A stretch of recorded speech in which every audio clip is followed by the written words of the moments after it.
we want to welcome our guest, David McCloskey. Thanks for coming on. Hey guys. Thanks for having me. All right. Great to be here. I'm prepared. Nice. This is going to be a good interview already. We can tell. All right. We are definitely ready.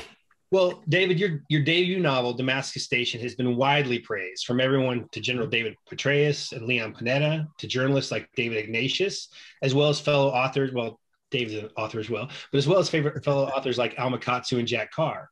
Yep. For those out there who have not read it yet, can you give us a short briefing on what they can expect? Sure, yeah. So first up, guys, thanks for having me. Cool to be here. So the book is, it's a spy novel.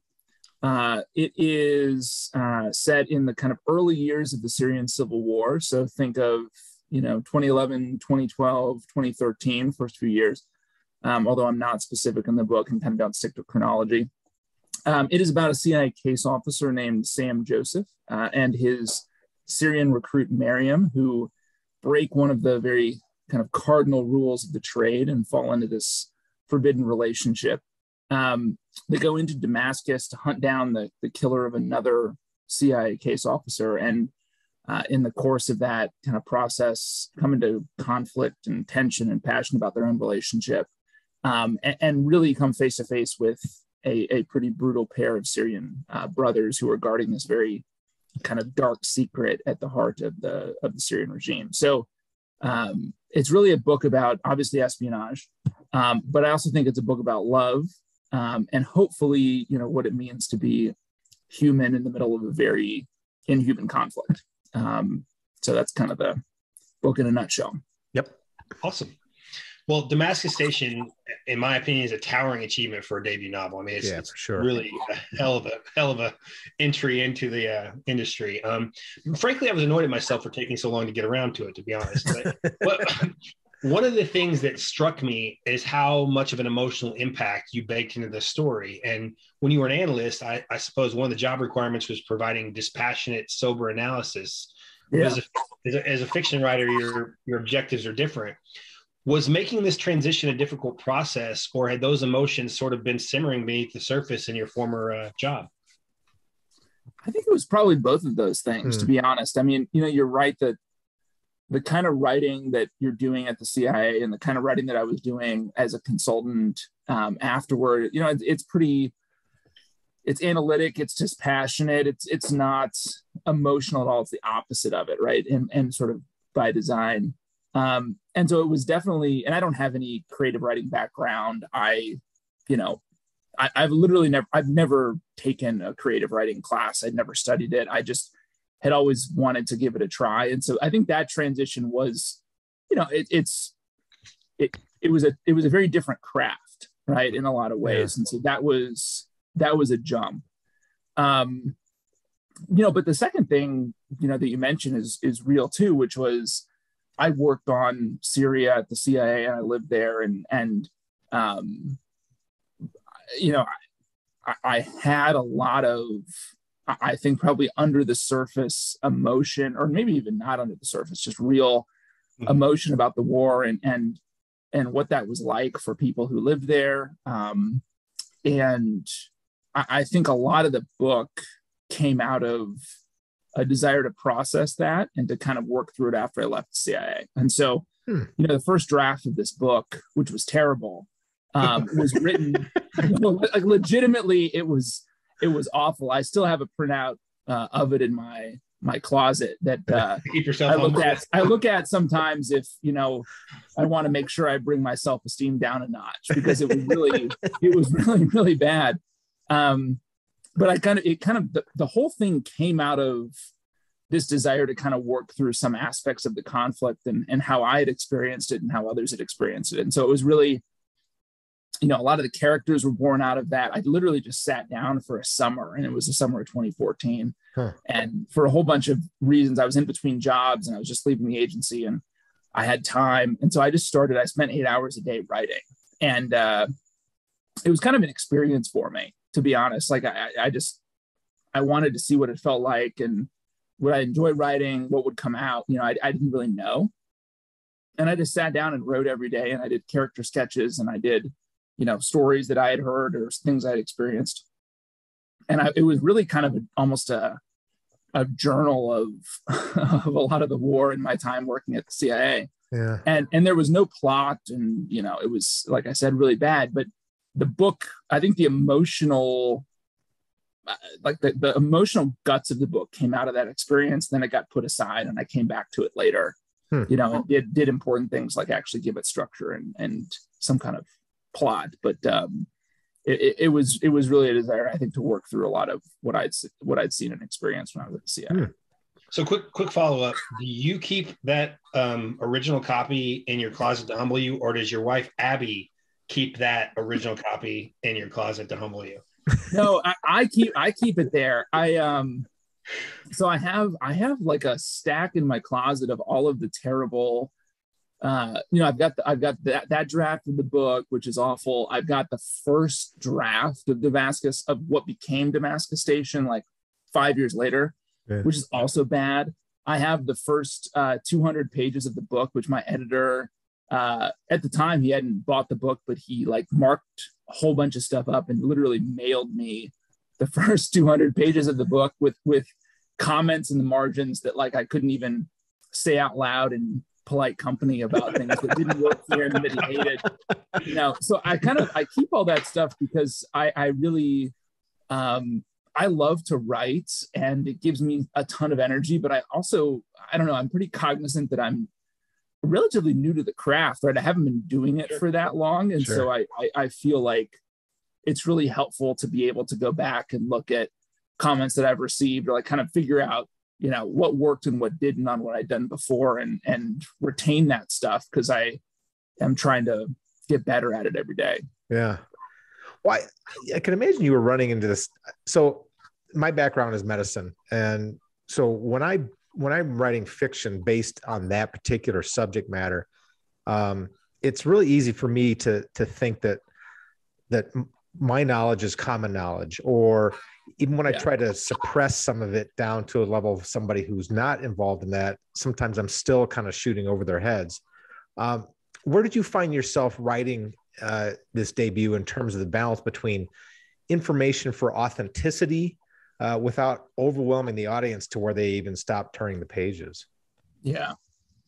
I mean, I think if I showed you my first draft, you would say, hey, there's pieces of this that feel like an information dump from somebody who is probably using that a little bit as like a crutch, because they're not confident enough in the characters, or in sort of the craft of just writing fiction, to be able to step away from that and to just I think write without a whole bunch of clunky stuff in there that kind of bogs the reader down. And I think that's my tendency, right? And I think especially in early drafts, I probably overwhelm my poor wife, wonderful wife, who's my, first reader on everything, with CIA jargon and, tradecraft manual and all this kind of stuff that I try to anchor the books in, because I do think that authenticity is fun and interesting, and in its appropriate sort of place and quantity adds really interesting dimensions to my work. But I kind of lean too much on that up front. And so I think, directly answer your question, the way that I get around it is, or get through it, I guess, is kind of in the editing process, and having a bunch of people read the book who don't have any background in this, and frankly probably don't even read a lot of spy fiction. When I wrote Damascus Station, a lot of my beta readers were people who they read, but they don't read a lot in the genre, and they would circle stuff or say, hey, I don't know what this is, like this is confusing, and I'll kind of be like, okay, well, I can back it off by 50% and cut down on jargon and acronyms and stuff like that, and still retain a lot of authenticity, but not have it get in the way of the story. Right. And so I think having readers has been the way that I've gotten around that, because honestly, I feel like I have a blind spot for it. In my own editing process, I kind of need others to help me pinpoint the places where it's too much. Yep, sounds familiar. And it's unfortunate because sometimes you're like, hey, this is a really like awesome detail. Yeah, if you guys only knew how good this is. It's slowing things down. It's making it hard to get lost in the story because you get pulled out of the story and you think, well, why is this stupid acronym here? Why can't we just keep moving, Right. I'm just used to everything being above my head, so I just read through. He looks for pictures. Exactly. Look for the pictures. Well, no, as someone with an analytical background, I imagine you at least began this process as a plotter versus a pantser. Is that a correct assessment? If so, did you at all change that when you started to put your fingers to the keys? Yeah. So yeah, you'd be right. I mean, I started very much with like, okay, and this was my stupid assumption on day zero of saying, hey, I'm actually gonna like take my 100,000. So, well, you know what? I'll back that up. When I started writing in 2014, it was totally a pantser exercise. It was just like, I'm just gonna write things, and and I think where that got me was 100 and so thousand words of just like wandering me, just no plot. No one would ever want it. When I came back to it in 2019, I think I kind of overcorrected in the other direction. And I was coming off of 5 years of management consulting work, which is highly structured. And it's like, okay, well, here's what PowerPoint deck is going to look like this. Here's the table of contents. Yeah. Boom, boom, boom, and kind of thought that the book would just would be fine with that, like that. Yeah. I'll get there by one place chapter, and it's just like I realized after like 2 weeks, it's like that's just not at all how it's going to work for me. And so I think I've gotten somewhere in the middle now, where on the book that I'm working on now, honestly, I have a 1-pager on the plot, and I have kind of like a chapter beat sheet that I've worked out that's like, here's how I go from A to Z, but it's pretty fluid and it's not that long, and I understand that every day or every week it's going to change. And so I kind of I've gotten a little bit more back to the pantsing side of things, and realizing that like the characters are going to do what they're going to do, and I try to drive toward a big climactic scene, which is typically, I see an image in my head when I start the process, or pretty close to the start of the process, and I want to get there. And then I think about how do I get there, and try to drive it in that direction. But other than that, it's pretty fluid. Well, placing highly intelligent, often young people in dangerous situations that call for cooperation between the sexes, it's kind of like, it's almost impossible for them to not fall into some physical kind of relationship, I imagine, with some frequency, especially in some of the locations that they're placed in. So let's say, not for you directly, but do you know of some of these couplings that maybe got overlooked or kind of pushed, into the weeds a little bit from the higher ups in today's world because what they were doing was critical and they kind of like turned a little bit of a blind eye? Do you think this still goes on in today's environment in the real world? Do you mean like between? So I'd say there's two variations of this, right? Yeah. One is CIA officers who are hooking up with each other. I think CIA officers hooking up with each other, or maybe their target. The asset is not. That's like super. I mean, the reason I went with that was because I think that the sort of potential energy of all of the intimacy and emotion of an actual sort of CIA officer to asset relationship, plus romantic tension and energy, you're just working with a lot there as an author. And there's a lot, like you can take that a lot of different directions. And so I was really attracted to that. It's super rare. I mean, it does happen. It has happened in the past, and I know of examples of it, but it's basically like you're going to be fired if that happens. And so it's not as common as I think we might suspect, given that it is used in spy fiction and a bunch of different cases. But it's super rare. Now, CIA officers, that's a totally different thing. And that's pretty common because it's pretty hard, especially when you're talking about operations officers, the case officers, like that job it's a tough job. It's more of a life than a job. And it's really hard for people outside to understand the kind of stress that they're dealing with. And, and so there's a tendency for them to sort of, or there can be a tendency for them to sort of find each other through that. Right. Through that stress. So that's pretty common, but the asset stuff, not really as much. Okay. Well, perhaps Mike's question isn't the best segue for my question, but given your experience, is any of Damascus Station autobiographical, or is it based on people that you knew or worked with? It's almost all based on people that I knew, and sort of composites of people that I knew. You know, I honestly think, like, I got this question a number of times, like, hey, how much of you is Sam, and vice versa, you know, the protagonist. And I just really think not a whole lot. I actually think the character, and he's kind of a composite of a couple case officers that I knew pretty well.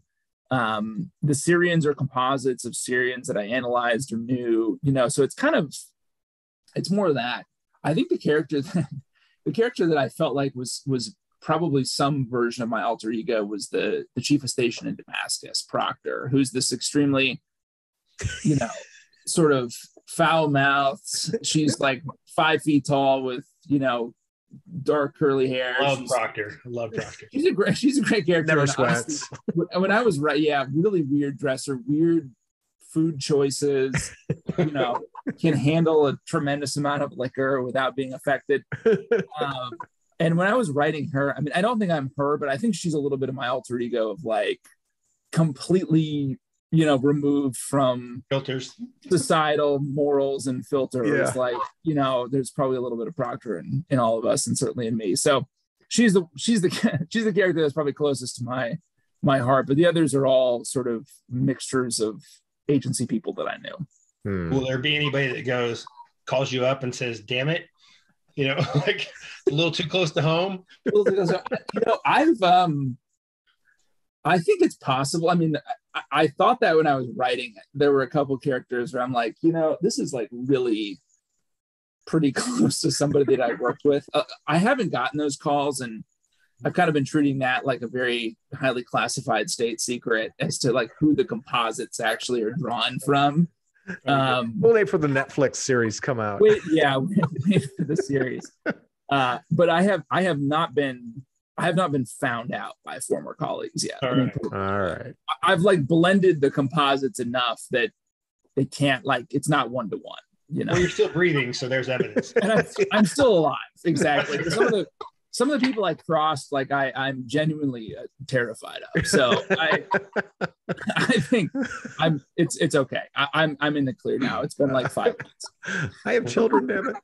Yeah, exactly. So there are scenes which, to a relief, is not autobiographical. For instance, and not just in Damascus Station, but in spy novels in general, torture is a reality of the storylines. So with that in mind, for our audience, can you comment on real world intelligence agents, what they face in that realm overseas? Is there that risk of torture as frequent as fiction writers would like us to believe? No way. I mean, look, the real answer is it obviously does depend on the country and the situation, right? Yeah. But and without giving anything away, I think in Damascus Station, the scenarios, or the scenario that I kind of describe or hint at, is pretty improbable. I mean, especially of an American, you know, and in a place like Syria, I think that you're just the situations that I described are realistic in the sense that that's what it would be like or feel like to be in an interrogation in Syria. Yeah. But I think an American getting kind of drawn into that in that way, not especially one with a diplomatic passport, Because that's kind of that is also an important distinction. I mean, there have been journalists who have disappeared there. If you're not under, if you don't have diplomatic protection, it really is kind of a different story in some respects. But especially in the early years of the war, it's kind of hard for me to imagine that scenario really happening with someone with a Black diplomatic passport. Now, that said, it was a chaotic time. It's a country that's sort of coming apart at the seams. And I really needed, from a plot standpoint, something that would drive the CIA to, or the White House to approve a finding that would allow us to kill, or go after someone who was believed to be responsible for that. Right. And that's a pretty serious thing. In a lot of spy fiction, the idea of the American government going out and killing somebody is sort of glossed over. And in reality, it's a very complicated and bureaucratic process to get that done. Yeah. And there has to be real justification for it from an intelligence standpoint. And so, I wanted some reality to kind of come into the picture there, even if there were just shades of it. And I felt like I couldn't quite get there unless something really bad happened to my CIA officer. Right. Which is what I had happen. Now, if it's kind of a playing off that question, if it's a non-official cover person, it's kind of a different set of rules. That's a different story. Yeah, that's a different story. Because they're not there on a black passport. And that's why I'd set up kind of, I think it's giving it too much. In the first chapter of the book, like there's some decisions made by the CIA officers that make real operational sense given their understanding of the situation at the time, but that have real kind of ramifications for the book, because Sam is there under commercial cover, which means he's literally there on a tourist passport, and his colleague is not, and they rightly think that he'll be treated very differently. Right. If the Syrians believe that he's conducting some kind of operational act, right? He would have no real protection, whereas his colleague would, and that's a real thing. Right. Well, obviously, the world's technological advance. This is more of a question about less about the book than just about your experience and the intelligence world as a whole. The world's technological advances have affected intelligence work, and I imagine it's a mixed bag of blessings and curses. Do you think there's an over-reliance on technology by either the U.S., our allies, or our adversaries, and has tech fundamentally changed human intelligence? Yeah, I think it fundamentally has changed it. I mean, if you think about advances in things like biometrics, the availability and sort of cost of cameras, if you think about the amount of data that your phone spews off as you walk around, and the sort of, again, like cameras, the availability and the cost reductions and just pretty cheap sensors. The risk has kind of become that, like, in my book, I have a lot of scenes where my CIA officers are conducting what are called surveillance detection routes, so they're moving in a pretty elaborate, pre-planned pattern that is designed to look as though it fits with their pattern of life, but in fact, it allows them to assess if they're under surveillance on their way to meet an asset. And, it's sort of, it was sort of commonly understood in the trade that, like, you would, if you did that and you met the asset and you got home and nothing bad had happened, you were pretty much in the clear.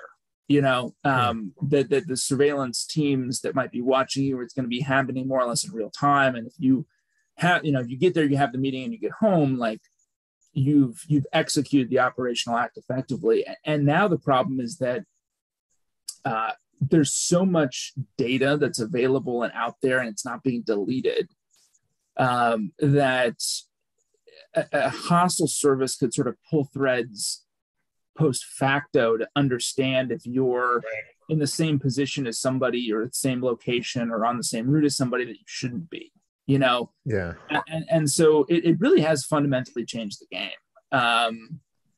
Tech has. And I think that I don't think it's done anything to diminish the real legitimate value of human and of quality human sources, but it is changing the way that I think we go about recruiting them and running them. That's very different now. Well, let's step out of your book for 1 second and into your career. So when you started out to write your first novel, did you actually have any specific goals in mind with regard to becoming a full-time author or writing on the side? Or you kind of hinted at some of this. So so in 2019, what were your objectives versus when you were just kind of, reliving some of your experiences in 2014 when you first started writing? Yeah. So in 2019, I took 7 months off of work. I was still I've been doing consulting full time up until that point, and I had every intention of going back. And there are a whole bunch of kind of family related reasons why I wanted to take a step back and just take some time and spend more time with the kids, get in better shape, like just kind of unplug from the grind of management consulting for a bit.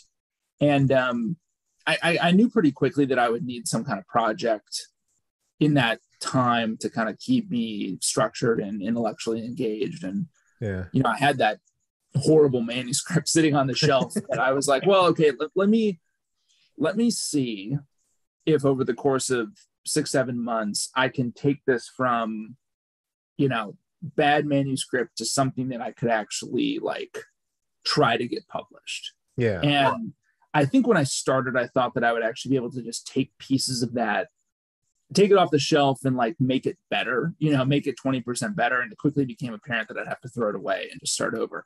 And that's what I did. And so the goal became, can I finish the first or maybe the second, get to a reader's draft of the book by the time that 7 months was done? And the goal was always to at least get it to a point where I could like send it to agents and try to get get a commercial process running when I went back to consulting.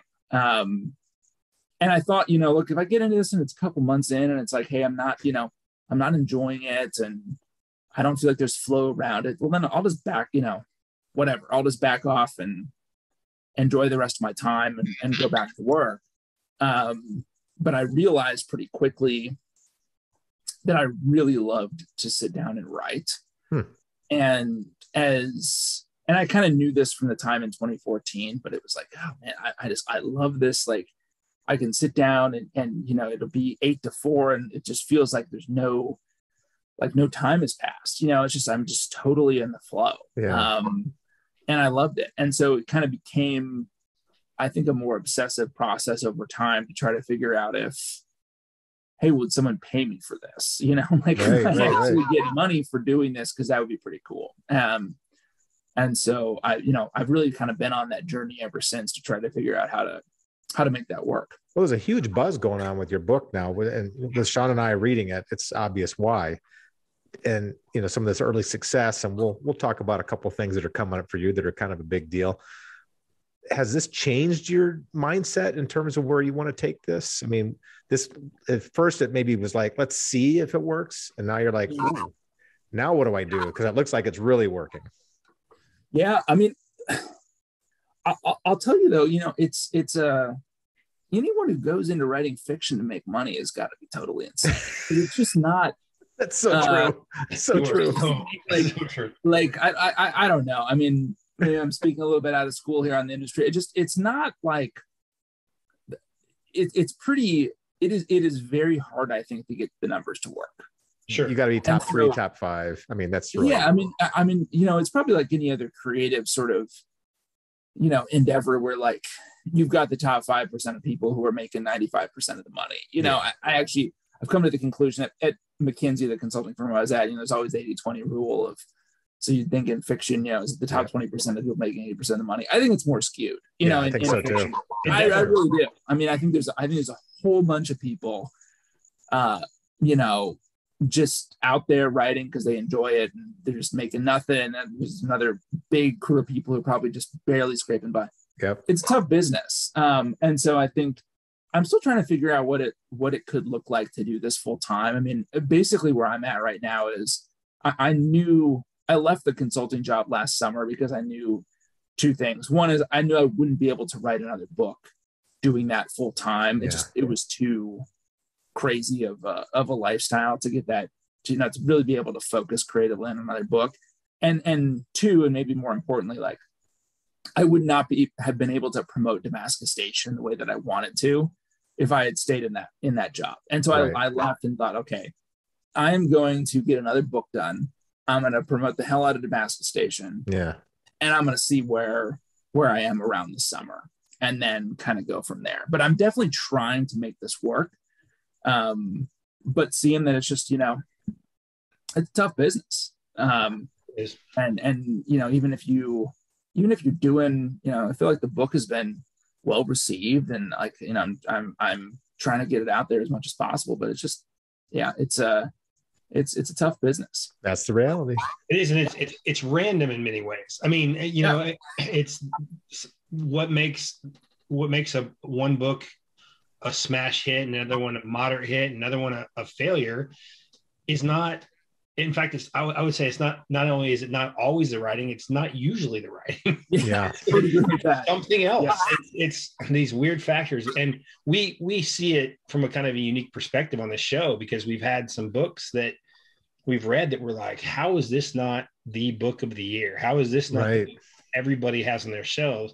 And we've read others that are on everybody's shelves. We're like, good book. But I mean, we got these other ones over here. And again, I mean, like we haven't had, and I'm not just saying this, we haven't had a book on our show that like I thought was a bad book. Nothing like that. I'm really talking about the books that we've read peripheral to the show, to kind of like decide, who our next guest was and something. But it is such a random thing. But you said something that was important, extremely vital. And that's if you're doing this for any other reason than you want to tell a story. Yeah. That you have a storytelling, you want to tell a story, then you're in for a rough ride, no matter what. You were in the wrong business. Like, yeah.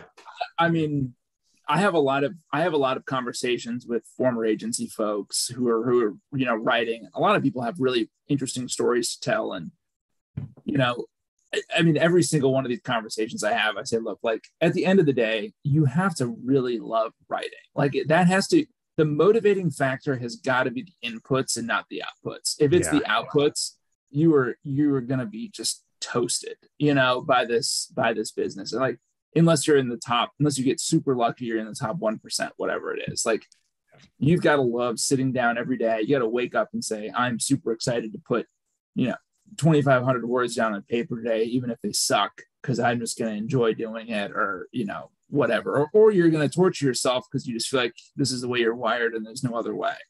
Well, the hourly rate sucks for writers, that's for sure. The hourly rate is really bad. Like the hourly rate, like you should go to McDonald's.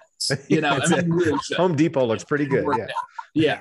I actually remember once trying to do the hourly rate calculation on Damascus Station, and it was super depressing. You'll start crying. Yeah, super depressing. I imagine. Well, I want to get serious for just a second. You had a front row seat to Russia's involvement in Syria. If you were analyzing Syria, you knew all about the Russian involvement. Have there been elements of deja vu as you observe the events in Ukraine, or are the circumstances just so different that it really doesn't apply? I think it's interesting.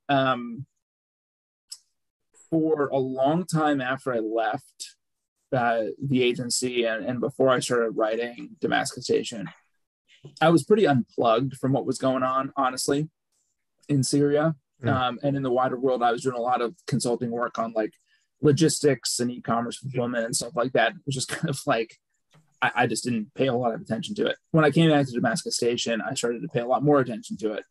And as I've been promoting the book, I've been pretty shocked by how a subset of commentators / sort of pro-Russian propagandists and trolls have kind of taken over, or not taken over, but have created a lot of energy behind making Syria, and this is prior to Ukraine, making Syria a sort of theater in Russia's information war against us. Mm-hmm. And I was struck, in October, November, December, just kind of having conversations about the book and how effective that really was at creating or sort of, accelerating or kind of accentuating narratives around the true nature of the opposition in Syria, what Russia was doing, how the Assad regime was sort of this, poor, misunderstood government that was beset by jihadis and blah, blah, blah. Like the Russians and their sort of allies here in the West were pretty effective, I think, at creating that narrative. And it's been interesting to see the same dynamics at play in Ukraine. And a lot of the same people who have been carrying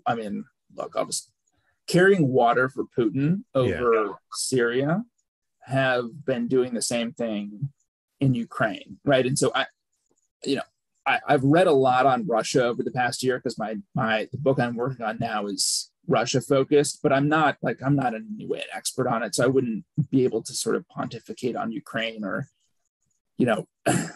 what it means to Russia or what Putin's really up to. I mean, I have thoughts, but they're not, I'll leave that to others. But it's been really interesting to see the information war take on the same contours. And, I really think Syria is obviously now somewhat old news. And, the war there has been going on for a long time and the conflict's pretty frozen. But it was interesting to even see how furiously the Russians and their allies kind of fought for control over the history, even after most of the fighting had stopped. There was this tremendous effort to kind of win the historiography of the war, which was really astounding to me. And the Russians are very good at it. They're very good at information warfare. I mean, they've been struggling obviously in Ukraine, in the West.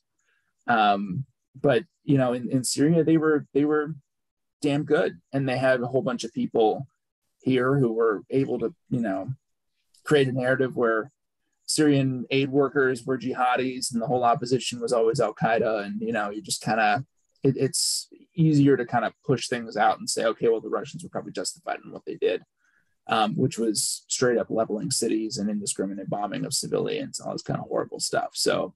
Which sounds familiar. It's interesting to see the same themes at play. I do think you're selling yourself short, though, because there's a Twitter user with 47 followers that is a Ukraine expert, and and actually there's probably 1,000 of those. That's right. I've graduated. A year ago I was an epidemiologist, That's and right. Now I just all Ukraine all the time. Right. I know everything about it. Yeah, it's the bar is low. The bar is low. Yes, it is. And it's frustrating to read that stuff sometimes. All right. Well, let's talk about something really cool. Yeah. You are a finalist for the 2022 ITW Best First Novel Award. Oh, that was exciting. So how did you find out? And how did it feel? Did you have a sense that the book had some legs to maybe get to that point? Or was this just like, a complete sledgehammer over the head? I honestly had no idea. The way I found out was I was traveling. I guess it was maybe a week or so ago that it got announced, I think. Mm-hmm. I was on a flight from Dallas, where I live, to DC to have some book conversations. And when I landed and opened up my email, I had a note from a friend of mine, also an author named James Steskel. And he wrote, "Hey, congrats on the nomination." And he copied literally just best first novel, David McCloskey, Damascus Station. And I honestly had no idea what he was talking about. That's the best. Because the ITW emails have gone into my promotions folder in Gmail. And so I didn't have it. In. And so I was like, at first I was like, it doesn't, James, I don't this seems like a really cruel prank. Yeah. And then I Googled a few things just to try to figure out like what it was. I didn't find anything. And so I sent him a note back. I was like, James, I'm sorry. Like, what are you talking about? Like what? And he then he sends back, with the thing and with the actual award. And then I realized it got stuck in my promotions folder and I saw the email. So that's how I found out. Surprise. But obviously I'm super humbled and excited by it. And I had no idea that it would, be in any kind of running for any award. So I'm really grateful and really humbled that it's having, hopefully having the impact that it is. It's really exciting. Well, we wish you the best on that one for sure. Thank you. Well, you have made it to the end of the normal portion, regular portion, I guess I should say, of our interview. Now's the time to take a drink. Way to toast to you. And also in your promotions folder, there's all sorts of prescription deals that you should check out. It was funny to go in there because I realized I might have missed it because I don't know what happened. Normally they go into my normal folder, but there's a lot of weird stuff in there. So yeah, I dredged that out. Medical prescriptions that you might want to maybe toss to the side for now. Yeah. Well, my first lightning round question, and as you know, the lightning round is off the top of your head sort of answers. You don't have to think before you speak like your mom always made you when you were a child. But my first question involves this. At the top of your book, the best spy novel I have ever read, General David Petraeus. So I'm assuming that book number 2 will not include a blurb from David Petraeus, because the way I look at it, the best case scenario is, no, this is the best second best spy novel I've ever read. This is the second best spy novel I've ever read. So I'm assuming we're going to go with somebody else on book number 2. That's probably right. I probably won't be able to top that one. So I be different. Yeah, mom. General David Petraeus' mom. Yeah. My mom still hasn't. She's not going to probably listen to this podcast, was it? She hasn't read the book. You know that? I sent it to her. My wife doesn't read my stuff, so I don't know if that's common. I just thought I'd throw that out there because I asked her once. I was like, "Mom, do you want it? Like, it's fine if you don't want to read it. Do you want to read it?" She's like, "I don't think I'm going to read it." Tough love. No, and she promotes the heck out of the book. Like, she tells all of her friends about it. She's like, "Oh, you should read. You should read it and tell me about it because I'm not going to read it." She includes some third-party validation of it, from somewhere else. She's like, "Oh, this, Petraeus said this or whatever." But yeah, she has never opened the book. I don't think she ever will. She probably knows there's sex scenes in there. She doesn't want to think about it. That's right. And she and I haven't had that conversation yet, but I think that's probably what's going on. All right. Question number 2. One of the insider details I'm stunned that the agency did not redact is the existence of a hot dog vending machine. So I thought you made that up until I read it otherwise. But my question is not that. My question is, if you had to replace the hot dog vending machine with another vending machine, what food would it feature? Gosh, Slurpee? Yeah, that's funny. I was going to say Slurpee. I was going to say weird. I was going to say Coca-Cola Slurpee machine. So not like vending sushi. But here's the problem. Yeah, a sushi vending machine. Here's the problem is that vending machine is solving a problem at CIA headquarters, which is that by, early dinner time, by 4 or 4:30, I'll have to ask one of my friends who's still there.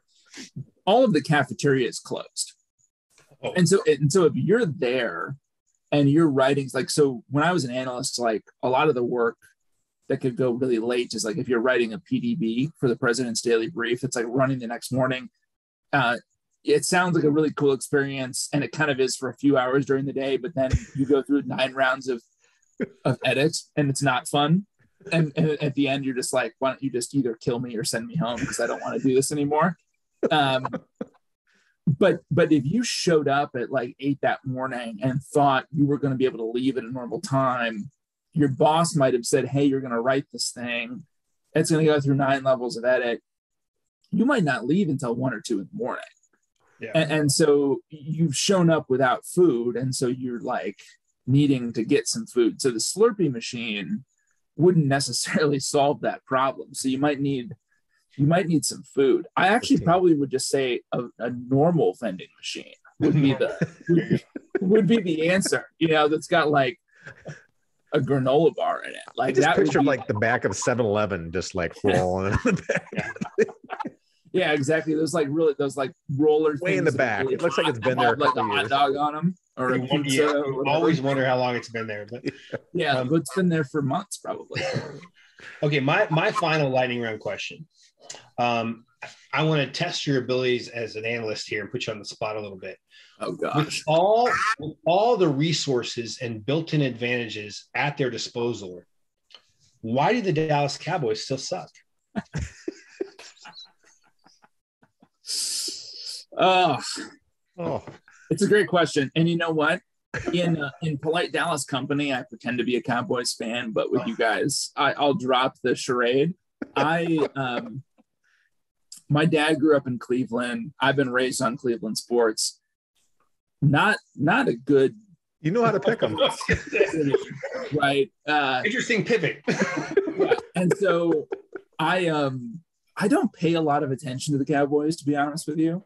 So if I go to a dinner party or something, I might scroll like for some random facts that I could throw out. But I really am a Cleveland baseball fan and a sort of sometimes Browns fan, and I don't care. Like, I don't want you to quote me on this. This might be one of the things after. No one's going to watch this show, so it doesn't matter. Until you edit this out. But I just don't really care about the Cowboys. Somewhere, my friend Colonel Michael Shanley of Houston right now, but was in Dallas and is a Cowboy fan from birth, is weeping. So. Well, this is after we're done here. I'm going to say, hey guys, you need to take that out because I can't. I have to like go and see people in Dallas. There's certain segments that I can't. Mike will try. I'm sure Mike will try. Sometimes it doesn't work out. All right. So let's see if I can ruin your career any more than we already have just now. Okay. So number one, if the agency teaches intelligence operators how to pass a polygraph test, isn't that kind of self-defeating? Well, the agency never teaches people how to pass a polygraph. They don't? What are they teaching them then? No, I mean the polygraph, they're not teaching people how to pass a polygraph. No. The polygraph, I don't know if I say it in this book, but I mean it's a tool of psychological coercion that's used, right? I mean it's very much a way to sort of intimidate people and get them feeling uncomfortable. And so the agency's never really teaching people how to pass it. They use it as a way to vet and assess people. All right, fine. Well, that blows my idea right out the water. Yeah, that blows your idea out of the water. I'm sorry. All right, number two, as interrogators go, why doesn't the CIA recruit more mother-in-laws? God, that's a great idea, Mike. Just seems well, logical. I mean, it is pretty logical actually.